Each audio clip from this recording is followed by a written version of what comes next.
Snow White bombs, breaks records for the lowest live-action remake opening ever. Let me say that again. Ever. Rachel Zegler, who stars as Snow White, condemned Prince Charming as weird and a stalker, adding that she hates the original. Nice start.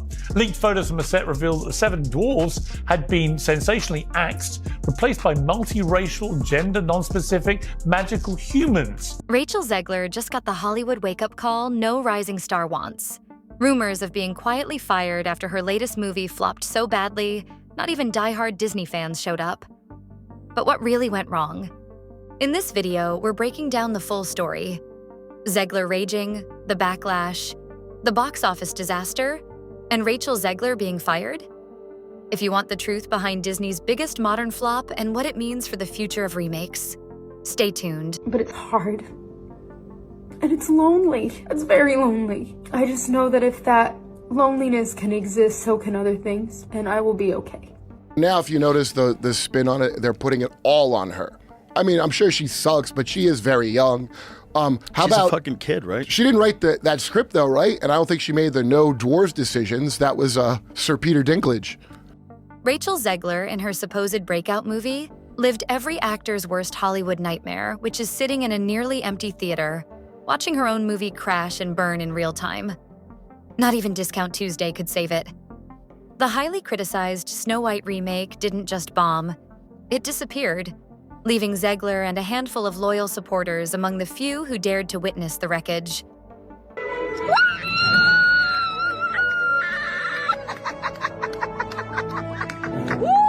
For someone once advertised as the next big thing in Hollywood, it was a brutal reality check. And even though she ignored the truths, the box office spoke loud and clear. Nobody showed up. That at every premiere and everything I do, people will wait in line to see.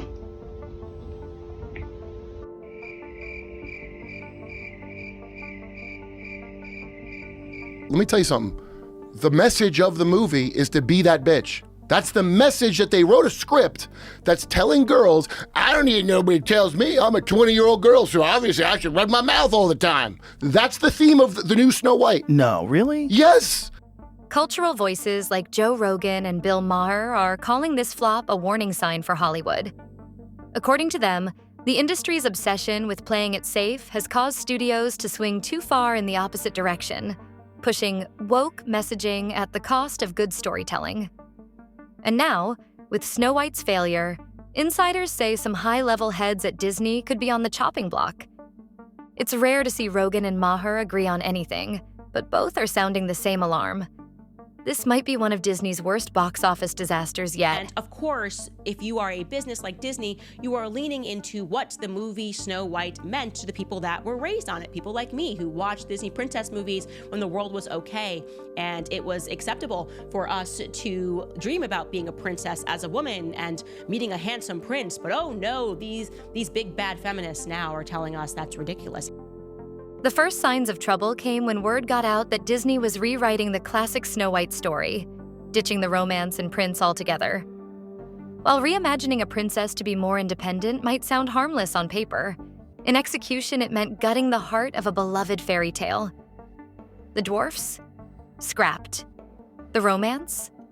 Gone. The charm and innocence that defined the original? Nowhere to be found. Soon, fans were asking a damning question. Did Zegler even like the story she was hired to lead? When she published that she wished harm on every single person that voted for Donald Trump. Okay, that's different, right? Gal Gadot did not do that. Gal Gadot did not say, I wish harm on every single person. She tripped into just being insane. And there was no way. It's like, okay, well, you do realize that the majority of the country voted for him. It happens to be the side of the country that like really believes in big families, right? And that probably has the most kids that would want to go see Snow White. And then even the people who didn't have big families, like we grew up with this idea of Snow White. And then came the backlash. Old social media posts resurfaced where Rachel took direct aim at Trump supporters, telling them to go away and never know peace. She didn't hold back, even shouting F Donald Trump in a public interview. While some applauded her passion, many others across the political spectrum felt it was over the line. especially coming from the face of a family-focused Disney film. With that, the public narrative began to shift. Was she being bold and outspoken, or was she alienating millions of potential viewers? Joe Rogan slammed the remake on his podcast, calling it another example of Hollywood prioritizing politics over entertainment. He argued that studios are more afraid of controversy than they are of creating bad movies. And then they couldn't put dwarfs because this is just so typical of the left. The progressives always finding a way to find their way back to doing something not progressive.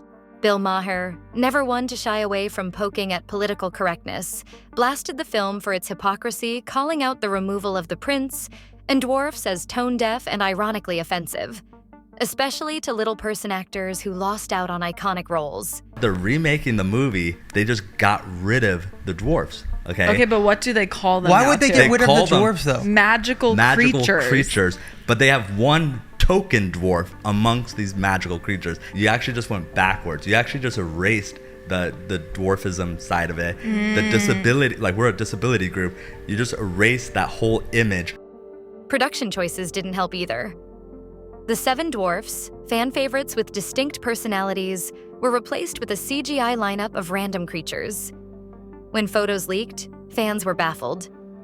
The replacements looked like placeholders from a forgettable streaming fantasy flick. Little person actors were outraged. This could have been 7 major roles they rarely get access to, and they were stripped away in the name of progress. Snow White starring Rachel Zegler opened to a dismal $43 million, snagging the title of the lowest debut weekend for any Disney live-action remake, beating 2019's Dumbo. Then came the kicker, the complete erasure of romance. In the original, love conquers evil. Rachel proudly said she had no interest in playing a woman dreaming about a prince. Rogan and Maher both saw that as a misstep. Why turn a classic into a lecture on modern values? Audiences, they argued, go to the movies to be entertained, not lectured. And with Rachel Zegler's polarizing public image, it felt like fuel on the fire. If she appeared dismissive or combative toward fans, why would they pay to see her on screen? Once the film hit theaters, the result was catastrophic. With a budget topping $200 million and marketing pushing it even higher, Disney needed a $150 million opening to stay afloat. Instead, it scraped together just $43 million. For a legacy remake, that's a train wreck. Even worse, families stayed away. Merchandise collected dust. Social media was flooded with complaints from viewers saying the film felt like an attack on fans of the original. The message was clear. You can't tear down tradition, insult your audience, and expect box office gold. Grew up with this idea of Snow White, and she, when she was doing press, was like, we're shattering that idea. It's stupid. It's gone. So I was like, what market is left for you? Inside Disney, chaos reportedly followed. Some execs were stunned by just how badly the film tanked. Others blamed the creative team for last-minute reshoots that cost millions. But every new Zegler interview only deepened the backlash. She insisted the film was more relevant than ever, and proudly distanced herself from the original story's romantic themes. Critics accused her of scolding audiences for liking the classic. Now, Disney was left scrambling. Should they quietly dump the film on streaming? Could they fix it with a sequel that backpedals? The brand that once felt untouchable suddenly looked shaky. Cast Rachel Zegler as Snow White, and it's been interesting casting because this woman is extraordinarily woke, as everyone is in Hollywood. Behind closed doors, casting agents started to whisper, is Rachel Zegler worth the risk? The talent's there, but so is the baggage. In the end, this entire fiasco may force Disney to rethink everything. The strategy of remixing classics with overt political messaging is clearly wearing thin. Audiences still love fairy tales, but not when they feel lectured, insulted, or alienated. So, was this remake doomed from the moment it abandoned the original story's heart? Or did Zegler's own words seal its fate before the movie even premiered? Either way, the verdict is in. The film flopped, and it's become a lightning rod for criticism. Disney's next moves will be critical. Fans want nostalgia, magic, and unity, not lectures in disguise. If the studio wants to rebuild its brand, it'll have to return to what made these stories timeless in the first place. You know, the original cartoon came out in 1937, and very evidently so. There's a big focus on her love story with a guy who literally stalks her. Yeah. Weird. And as for Rachel Zegler, she hasn't been officially fired, but after this mess, her Hollywood future is anything but certain. It may take a major project, a fresh PR strategy, and a lot of goodwill to prove she can still take part in a film. As things unfold, we will give you the highlights, because at my channel, we don't watch the drama, we live for it.